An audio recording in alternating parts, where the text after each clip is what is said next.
Señor secretario, hemos estudiado a detalle la propuesta presentada por el Ejecutivo al Congreso para la conducción económica del país para el próximo año y no la vamos a acompañar, la votaremos en contra.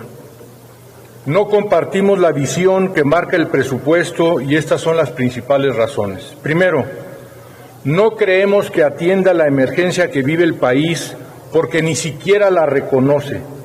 Este es un presupuesto de una administración ordinaria para un escenario inercial. La premisa está equivocada.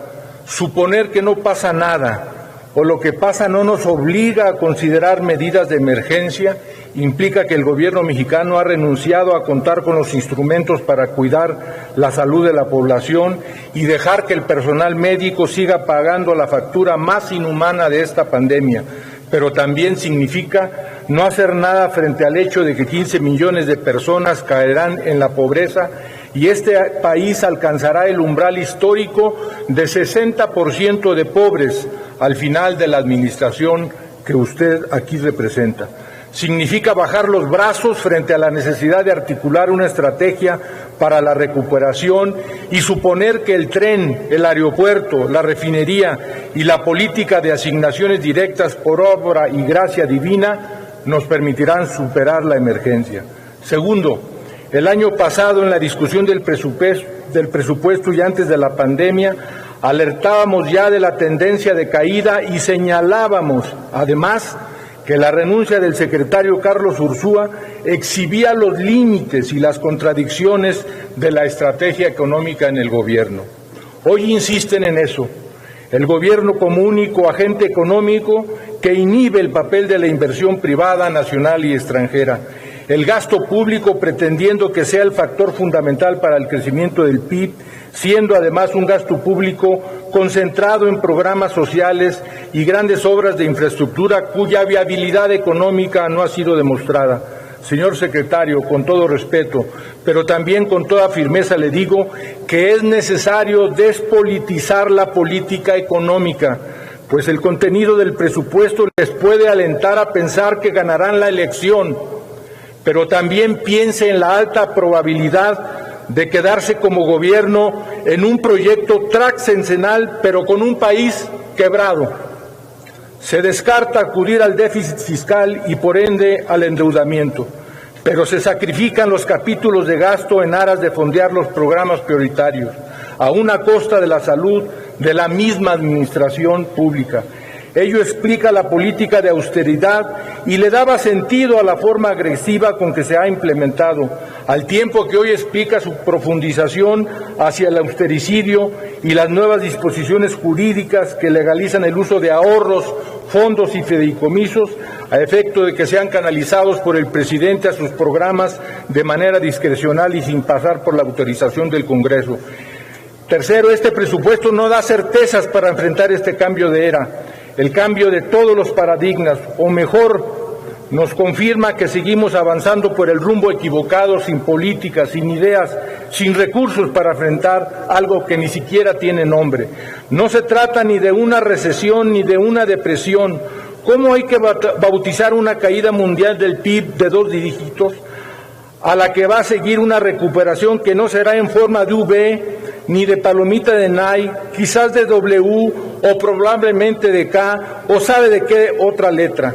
Estamos ante un ente biológico que desorganiza y trastoca toda previsión humana. No estamos ante una situación ordinaria, no estamos ante una caída de 2 dígitos del PIB a la cual seguirá un rebote seguro. Hasta el rebote está en duda, no solo su dirección, su elasticidad dinámica y estructura de la trayectoria, y que además habrá quien nos evalúe y califique y con ello seguramente modifique grado de inversión para México. Este presupuesto no solo exige el límite a la política de financiamiento y de gasto, sino a los límites de la política misma, porque ante lo que estamos es frente al hecho de que el gobierno al que usted sirve y representa pasará a los anales asociado a la caída del PIB más profunda de la historia nacional. Por eso la responsabilidad de los gobiernos junto con sus bancos centrales se ha refinado, utilizando todo el instrumental teórico y el bagaje de la experiencia de gestión de todo tipo de crisis anteriores. Por ello no es casual que la crisis económica no se haya convertido aún en crisis financiera o bancaria. No permitamos eso, cueste lo que cueste, señor secretario, evitar la crisis bancaria en el sistema mexicano. Este presupuesto es un presupuesto cobarde que pospone la toma de medidas necesarias que usted lo sabe, a mitad del próximo año tendremos que revisarlo y ajustarlo. Señor secretario, en el grupo parlamentario del PRD consideramos que es irresponsable esta propuesta, no atiende la emergencia, pretende hacer creer que no pasa nada y se apoya en prácticas contrarias a los principios de todo buen gobierno. Una política económica que pretende ser evaluada por la felicidad y no en los datos del PIB, que se sustenta en rifar algo que luego se va a vender, austeridad que deja apenas la fachada de las instituciones y oficinas de gobierno, que desmantela la administración pública, de transferencias irresponsables, salvamentos imposibles y una responsabilidad simulada para no rescatar a los de arriba, sino a los de abajo, esperando que de repente llueva de abajo para arriba, no merece una calificación menor a la de irresponsabilidad. Señor secretario, ¿se acuerda de la fábula de las 3 cartas que deja un gobernante a su sucesor y que éste debería abrir sucesivamente si las cosas le iban mal?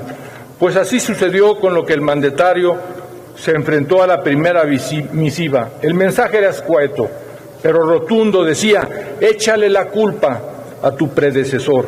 Aquello surtió efecto durante algún tiempo, pero no fue suficiente para resolver los problemas, por lo que el gobernante tuvo que abrir la segunda carta. Esta rezaba: échale la culpa a la crisis general, di que es tan grande que a pesar de las acertadas medidas que tomas para enfrentarla, las soluciones se tardarán en llegar. Así lo hizo, con fortuna desigual, porque el argumento convenció a los pocos convencidos que quedaban y no satisfizo a los muchos afectados que criticaron su reacción tardía y el desacierto de sus decisiones. El presidente no tuvo más remedio. Entonces rasgó la tercera carta que lacónica sentenciaba: ve escribiendo tus 3 cartas a tu sucesor. En su primer año, la Cuarta Transformación abrió la primera carta que le dejó la administración de Peña Nieto.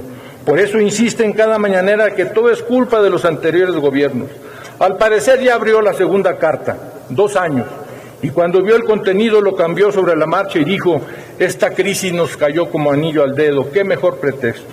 Es hora de actuar en función de lo que se quiere heredar antes de que se escriba la tercera carta al sucesor.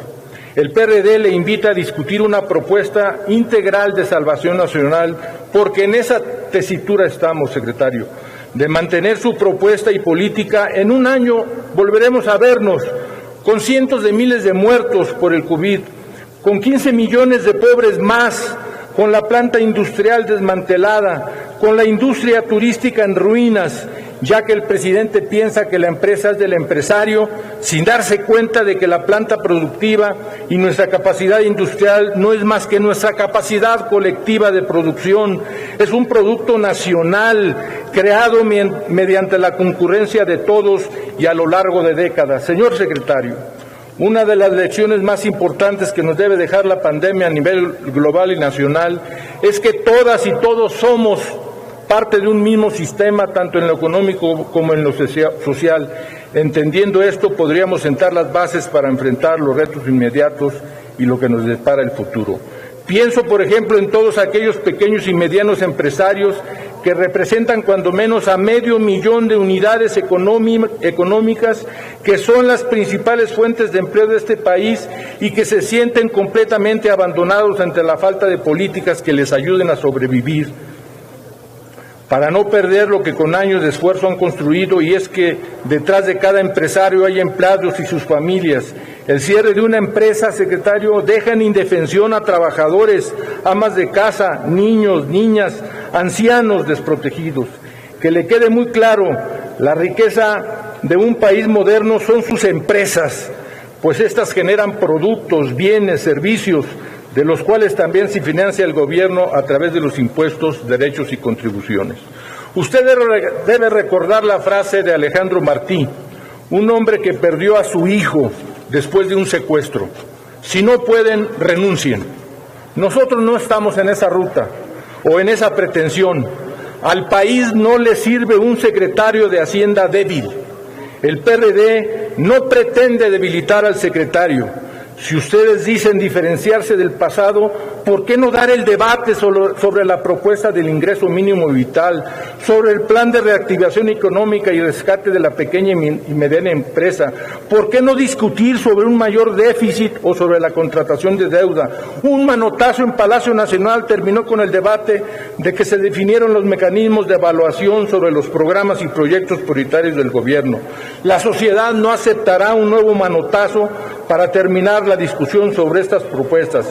Si ustedes son diferentes a los tecnócratas, escuchen, evalúen. Compañero diputado, su tiempo se ha agotado. Termino, Presidenta. Dispónganse con sensibilidad a escuchar al Coneval, a la UNAM, a otros organismos de académicos y expertos. Lo invito a que integren un equipo, por no decir un gabinete económico de crisis, estudien la situación y la respuesta a ella. El esfuerzo del PRD estará ahí, junto a ustedes, para la integración de un presupuesto de reconstrucción nacional. Gracias, señor secretario. Gracias.